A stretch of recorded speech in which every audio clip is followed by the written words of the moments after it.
Hello, everybody, and welcome to this week's interview. And this time we have with us Vincent Cross, and you're from Sydney, is that correct? Well, I'm in Sydney, just outside of Sydney, but I was born in Ireland, raised in Australia, but now I live in New York City. Oh, okay. So I'm on a tour of Australia, a solo tour. Well, that's good. We're glad to have you on the show today. Let me ask you a question. How did it all get started for you as far as music? I mean, did you always want to be a musician, or did you just kind of fall into it? Maybe you can let us know. I think I fell into it, and then I fell out of it again, and then I tripped over it a few times, and then I stepped in it at the end.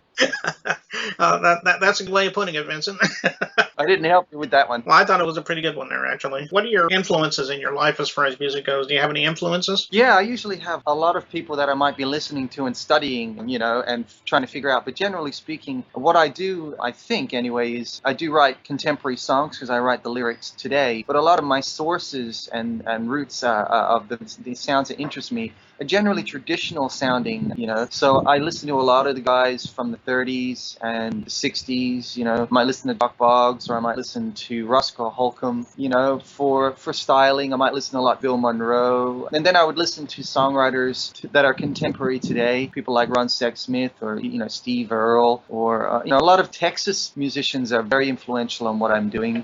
Lightning Hopkins. So I have a very broad palette, and then there's my Irish stuff too, because I listen to a lot of people like Andy Irvine and Paul Brady, and the contemporary songwriters like Glenn Hansard or Paddy Casey or Damien Rice, people that I've kind of bumped into along the roads. So I'm really in my own time and also out of my own time at the same time. Well, that looks like you have a wide variety of influences, as you mentioned, and that's pretty good.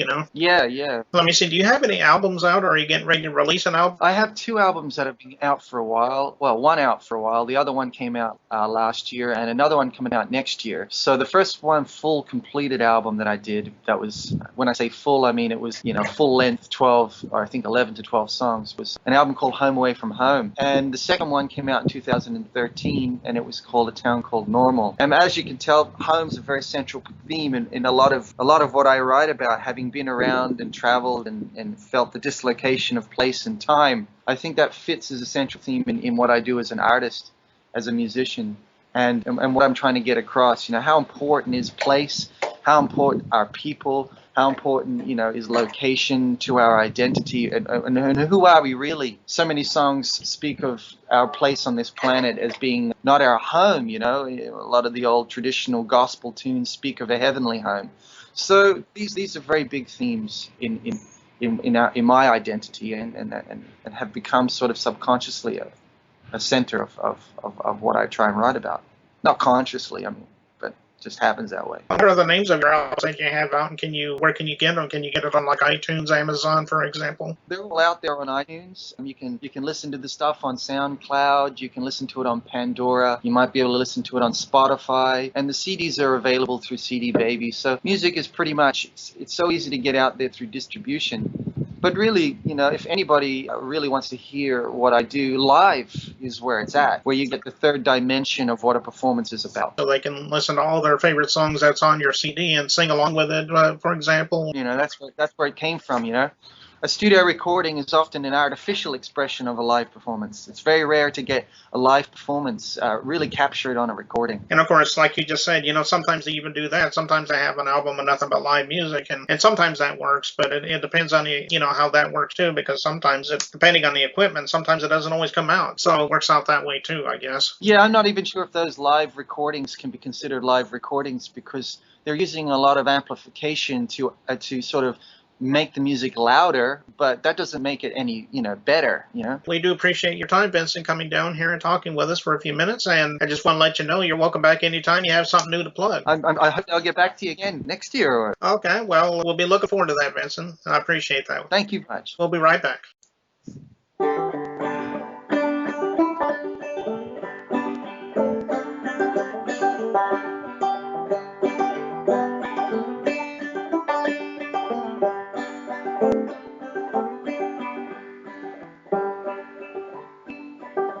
I sat in the Garden of Seasons beneath the darkening sky, my conscience a mist to my heels, ideas like tears in my eyes.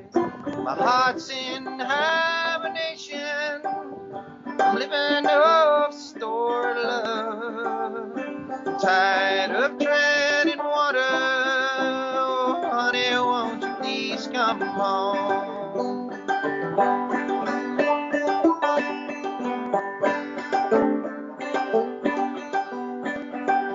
I walked through the outskirts of loneliness. I was stranding beneath the mud. Footsteps in my heart, Lord, you're always on my mind. My heart's in hibernation. I'm living off stored love. I'm tired of treading water. Honey, won't you please come home?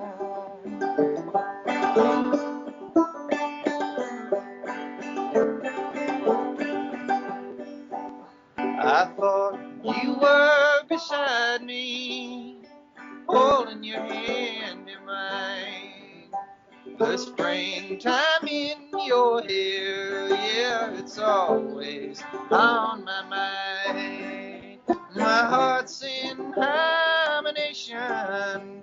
I'm living off stored love. I'm tired of treading water. Oh, honey, won't you please come home? I'm tired of treading water. Oh, honey, won't you please come